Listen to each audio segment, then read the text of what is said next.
Fala aí, pessoal. Esse é o episódio 6 do VEP. Mas antes de começar, me diz aí, como você está se sentindo hoje? Experimenta dar uma inspirada bem funda, mas com leveza, e, se possível, feche seus olhos por um instante e tente identificar os seus afetos nesse exato momento. E aí, foi? Agora, você conseguiria dar um nome para esse afeto? Então, é sobre isso que vamos falar hoje. Neste episódio, o tema central é o segundo elemento da comunicação não violenta, o sentimento. Eu acabei trazendo outro nome ao começar o podcast com essa breve dinâmica, chamando de afeto. E isso com a intenção de trazer uma representação mais profunda da coisa toda. Porque o afeto é aquilo que te afeta, te perpassa, te influi, é sobre disposição, inclinação e por vezes é algo que te preenche e até te mobiliza. Só que tem outras duas expressões que são parecidas com a ideia de afeto, que é emoção e sentimento. A emoção é uma reação natural da nossa espécie, que vem com a função evolutiva de nos preservar. Então, quando nossos ancestrais se deparavam com um tigre dentes de sabre, por exemplo, a reação biológica que eles tinham era o medo.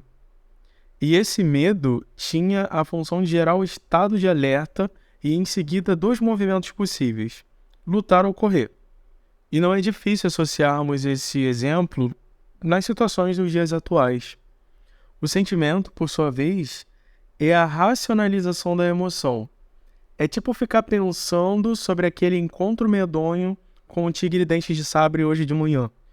E do quanto eu me tremi e tive que correr para me salvar.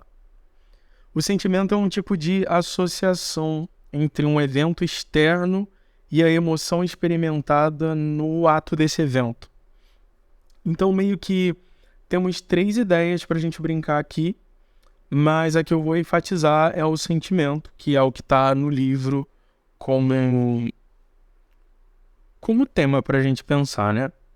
Pois então, você já percebeu como o nosso repertório de palavras para rotular os outros costuma ser maior que o vocabulário para descrever com clareza os nossos estados emocionais? Você já passou pela experiência e te sentiu uma coisa muito forte, mas que você não fazia ideia de como nomear isso ou que afeto era? É sobre. Não somos ensinados a expressar os nossos afetos. E quando não temos contato com o que nós sentimos, nos transformamos em grandes represas de afetos não ditos. E eu acho que é um bom exemplo, né, para a gente pensar. Imagina um dique. E para quem não sabe, um dique é tipo uma represa. Mas então, imagina um dique logo após uma chuva muito forte e constante. Ele está bem cheio, né? Só que, se não existe uma estrutura adequada para lidar com toda essa demanda de água, ele pode romper a qualquer momento. O espelhamento que eu quero trazer com esse exemplo é que, se não expressamos os nossos sentimentos, eles ficam represados e geram peso na nossa estrutura emocional. E como provavelmente não fomos ensinados a lidar com os nossos afetos desde cedo, não temos uma estrutura emocional adequada para lidar com eles quando estamos sobrecarregados. E é por isso que, mesmo adultos, acabamos tomando atitudes imaturas frente a diversas situações que demandam uma capacidade emocional inteligente. E não ter contato com os nossos afetos nos torna imaturos. Mas uma coisa somos ensinados: a estarmos direcionados aos outros, em vez de ir em contato com nós mesmos. Ficamos ali imaginando, o que será que os outros acham que é certo eu dizer ou fazer? Como eu faço para atender às expectativas dos outros? É claro que nessa segunda fala não acontece desse jeito, né? Tão claramente assim, vou atender as expectativas de alguém. Mas sempre fica aquela sensação, aquele desconforto e até talvez uma experimentação de culpa por não estar atendendo uma expectativa que vem do externo. Não sei se vocês já perceberam isso. Eu vou ler um trecho do livro e depois eu vou comentar umas coisas com vocês. Vamos lá. Tem uma parte que o autor fala assim: no seminário de comunicação não violenta, um universitário falou do colega de quarto que ligava o aparelho de som tão alto que ele não conseguia dormir. Quando pedi que expressasse o que sentia quando isso acontecia, o estudante respondeu: sinto que não é certo tocar música tão alto à noite. Expliquei que, quando ele dizia a palavra sinto, seguida de que, estava expressando uma opinião, mas não revelando seus sentimentos. Pedi que tentasse novamente expressar seus sentimentos, e ele respondeu: acho que, quando as pessoas fazem coisas como esta, é um distúrbio de personalidade. Expliquei que aquilo ainda era uma opinião, e não um sentimento. Ele fez uma pausa pensativa e então anunciou com veemência: não tenho absolutamente nenhum sentimento a respeito disso. Era óbvio que esse estudante tinha fortes sentimentos a respeito daquilo. Infelizmente, não sabia como tomar consciência de seus sentimentos, quanto mais como expressá-los. Essa dificuldade de identificar e expressar sentimentos é comum. E, em minha experiência, é especialmente comum entre advogados, engenheiros, policiais, executivos e militares de carreira, pessoas cujo código profissional as desencoraja a manifestar emoções. Para as famílias, o preço se torna alto quando os membros não são capazes de comunicar suas emoções. Nesse trechinho, ele dá algumas pistas dessa ideia de expressar os afetos. Tem dois momentos que eu quero chamar a atenção aqui. Um é quando ele fala: quando ele dizia a palavra sinto seguida de que, estava expressando uma opinião, mas não revelando seus sentimentos. E o outro é quando o estudante diz: acho que, quando as pessoas fazem coisas como esta, tananã, tananã. Isso indica pra gente que meio que expressar afetos e dar uma opinião tem estruturas diferentes. Estruturas linguísticas, eu digo.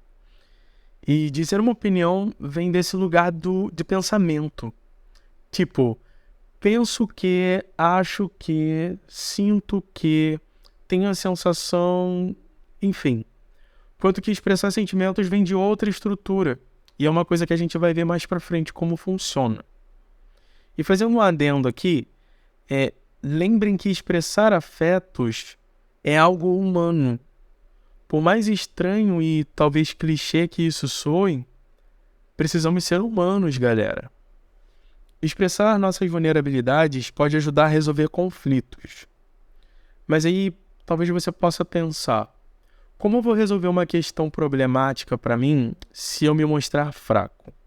Então, antes, vamos desmistificar a relação entre vulnerabilidade e fraqueza, que eu tenho a sensação de que é muito comum as pessoas associarem as duas coisas como coisas muito aproximadas. E eu pesquisei um pouquinho aqui e achei uma definição bem legal. O que é a vulnerabilidade? A vulnerabilidade pode ser entendida como a condição de risco em que uma pessoa se encontra. Um conjunto de situações mais ou menos problemáticas que situam a pessoa numa condição de carente, necessitada, impossibilitada de responder com seus próprios recursos a dada demanda que vive e a afeta. Já a fraqueza é aquilo que não tem força física, fraco. Indivíduo que não tem coragem, ânimo ou ousadia. Falha, imperfeição, cansaço. Conseguiram pegar aqui a diferença, que é bem grande, inclusive? Quando expressamos a nossa vulnerabilidade para o outro que nos ouve, mostramos que somos humanos, que temos carências também, que também nos dói, que a gente sofre. Isso não para nos colocar na posição de coitadinhos ou vítimas, mas para nos igualar quanto pessoas. Não existe alguém que esteja absolutamente pleno de tudo. Nem a pessoa mais rica tem tudo. Inclusive, foi uma conversa que eu tive com um amigo recentemente. Os seres humanos são seres de ausência. sempre nos falta algo. E isso gera angústia. E pessoas que não sabem lidar com as suas angústias tendem a fazer escolhas de risco alto e que nem sempre são boas. E essas escolhas não estão influenciadas, não estão direcionadas apenas a elas mesmas, sempre vão afetar outras pessoas. Eu lembro também que eu li uma vez uma fala que dizia que nenhuma das nossas escolhas tinha um efeito isolado, era alguma coisa assim. E a ideia dessa fala é dizer que qualquer escolha que a gente faz na vida, por aparentemente menos impactante que ela seja, ela na verdade tem um efeito dominó. Ela sempre vai esbarrar em alguma outra área, alguma outra coisa ou alguma outra pessoa. E essa questão de fazer escolhas que nem sempre são boas traz essa ideia da famosa imaturidade. E quando eu falo sobre imaturidade, não é no sentido pejorativo da palavra, mas sim no lugar da pessoa que não tem recursos para lidar com as suas demandas internas, aquilo que ela tem quanto debilidade, quanto vulnerabilidade. Eu vou trazer outro trechinho aqui do livro, que diz assim: por fim, deixe-me contar um incidente pessoal que me ensinou os efeitos de esconder nossos sentimentos.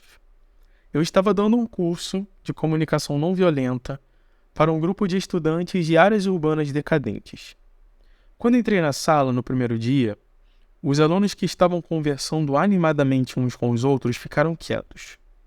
Bom dia, cumprimentei. Silêncio.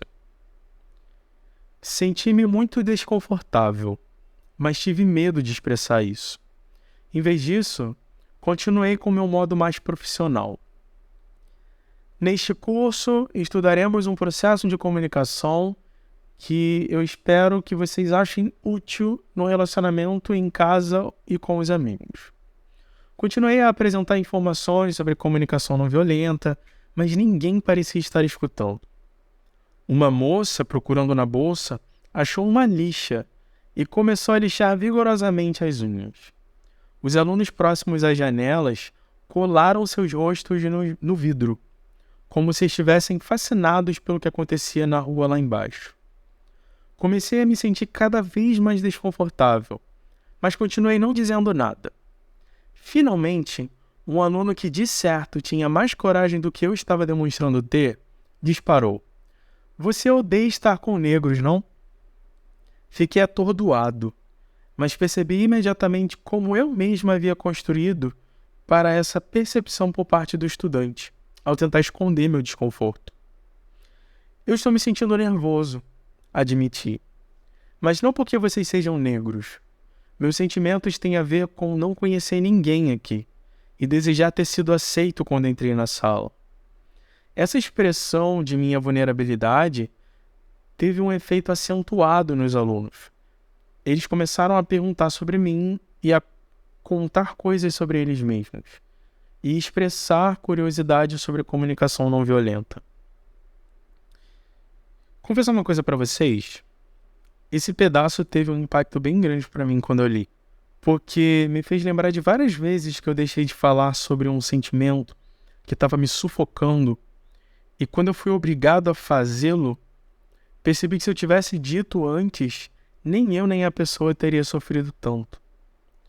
E não teria gerado tantos mal-entendidos, tal como no exemplo do livro. Uma confusão bem comum que é gerada pela nossa linguagem é o uso do verbo sentir sem realmente expressar nenhum sentimento. Por exemplo, sinto que não consegui um acordo justo. A palavra sinto poderia ser mais precisamente substituída por penso, creio ou acho. Em geral, os sentimentos não são claramente expressos quando essa expressão sentir é seguida de palavras assim, termos do tipo que, como ou como se. Aí aqui exemplos. Sinto que você deveria saber isso melhor do que ninguém. Me sinto como um fracassado. Sinto como se estivesse vivendo com uma parede no meu casamento. Uma outra forma é quando o vocábulo que é seguido de pronomes como eu, ele, ela, eles, isso, entre alguns outros. Exemplo: sinto que eu tenho de estar constantemente disponível. Outro: sinto que isso é inútil. Uma outra forma, quando o vocábulo que é seguido de nomes ou palavras que se referem a pessoas. Exemplo: sinto que Lúcia tem sido bastante responsável. Outro: sinto que meu chefe está me manipulando. Esses aqui são exemplos possíveis para a gente lembrar essa coisa, né, de que a linguagem faz essa confusão. E realmente, assim, até a leitura dessa parte do livro, eu não tinha me atentado do quanto as expressões que a gente usa, ela vai estar diretamente influenciando na interpretação que a gente vai estar trazendo. Parece uma questão muito óbvia, mas o óbvio às vezes está tão na nossa cara, assim, tão na frente que a gente não percebe. Mas tem uma outra coisa. A gente não necessariamente precisa usar a palavra sentir quando estamos, de fato, expressando um sentimento. A gente pode dizer, estou me sentindo irritado. Ou talvez, estou irritado. Bem imediato, bem direto. Na comunicação não violenta, a gente distingue entre palavras que expressam os sentimentos verdadeiros e aquelas que descrevem o que pensamos que somos. Aí que eu separei uns exemplos, tipo assim: uma descrição do que pensamos que somos. Um exemplo na frase: sinto que sou mau violonista. Nessa afirmação, eu estou ali avaliando a minha habilidade como violonista, em vez de expressar de fato os meus sentimentos. Um outro exemplo, uma outra ideia. Expressões de sentimentos verdadeiros. Estou me sentindo desapontado comigo mesmo como violonista. Ou então, me sinto frustrado comigo mesmo como violonista. O sentimento real aqui por trás da minha avaliação de mim mesmo como mau violonista pode ser de decepção, impaciência, frustração ou alguma outra emoção. Tem também como distinguir entre o que sentimos e como achamos que os outros reagem ou se comportam a nosso respeito. Vou demonstrar alguns outros exemplos em frases. Tipo assim: me sinto insignificante para as pessoas com quem trabalho. A palavra insignificante aqui descreve como eu acho que os outros estão me avaliando, e não um sentimento real, que nessa situação poderia ser me sinto triste ou me sinto desestimulado, coisas desse âmbito. Uma outra ideia para a gente pensar a distinção entre o que sentimos e como achamos que os outros estão meio que olhando para a gente, né? Me sinto incompreendido. Aqui a palavra incompreendido indica a minha avaliação do nível de compreensão da outra pessoa, em vez de um sentimento real. E nessa situação, eu posso estar me sentindo talvez ansioso, aborrecido, ou estar sentindo alguma outra emoção. Outro exemplo: me sinto ignorado.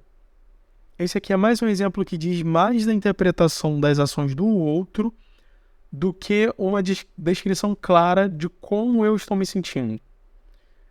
Essa semana eu vou lançar um post com outras palavras que trazem essa mesma ideia. E só quem ouviu esse episódio do podcast vai entender.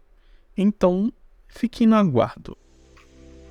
Bom, galera, por hoje a gente segura por aqui, porque no próximo episódio vamos continuar falando sobre sentimentos. Então, obrigado pelo seu tempo e atenção, e até breve.